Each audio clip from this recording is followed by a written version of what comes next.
Iran vows response after deadly attack on warship. U.S. threat of no quarter for Iran violates international law, analysts. Iranian leaders join Quds Day rally in Tehran, despite blasts. U.S. strikes Iran's Karg Island. Tehran says defenses still operating. Iran's army chief has warned that the killing of sailors from one of the country's newest warships will not go unanswered. Amir Hatami, commander-in-chief of the Iranian army, said 104 crew members of the warship Iris Dena were killed in the Indian Ocean while returning from a military exercise. According to Iran's state news agency IRNA, Hatami said the ship had completed what he described as a peaceful mission and was attacked while on its way back to Iran. He said the sailors were targeted even though they were not engaged in active combat. Hatami described the crew's deaths as a symbol of courage and dedication in Iran's naval history.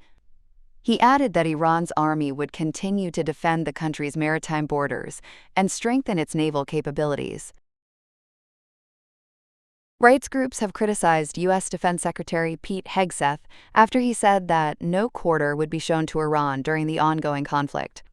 Speaking to reporters, Hegseth said U.S. forces would continue their military campaign and warned that there would be no quarter, no mercy for our enemies. Legal experts and human rights groups say such language raises serious concerns under international law. Opening parentheses, closing parentheses. Under the Hague Convention and other international treaties, threatening that no quarter will be given is considered illegal because it implies that enemy fighters would not be spared even if they surrender. Opening parentheses, closing parentheses. Brian Fineke, a senior advisor at the International Crisis Group, said the remarks raise questions about whether such rhetoric could influence how the war is conducted on the battlefield. Hegseth has previously dismissed concerns about international law, saying he would not follow what he described as politically correct wars or stupid rules of engagement. The comments come amid growing criticism of the U.S.-Israeli military campaign against Iran, which has already caused significant casualties and damage across the country. Senior Iranian leaders, including President Masoud Pezeshkian and Security Chief Ali Larijani, have appeared in public during the annual Al-Quds Day rally in Tehran. Thousands of people joined the demonstration, which is held each year to express solidarity with Palestinians and oppose Israeli occupation of Palestinian territories.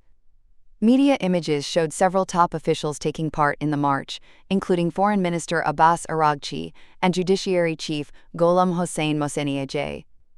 Their appearance came after U.S. Defense Secretary Pete Hegseth claimed earlier that Iranian leaders had gone into hiding during the escalating conflict. Reports said several explosions were heard near the rally, and local sources indicated that one person was killed during the incident. Al-Quds Day is observed in Iran and other countries, with the name Al-Quds referring to Jerusalem. Foreign Minister Abbas Araghchi praised the large turnout and the resilience of the participants during the march.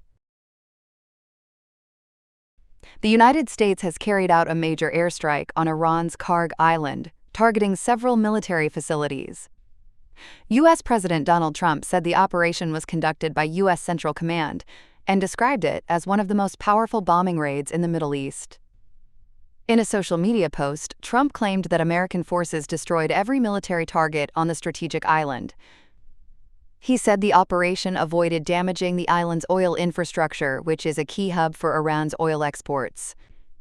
Trump warned that the United States could reconsider that decision if Iran interferes with shipping through the Strait of Hormuz. However, Iranian media reported that several explosions were heard on the island and thick smoke was seen rising after the strikes.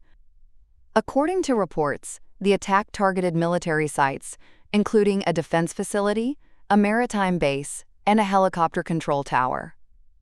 Iranian officials said oil infrastructure on the island was not damaged and that air defense systems were reactivated shortly after the attack.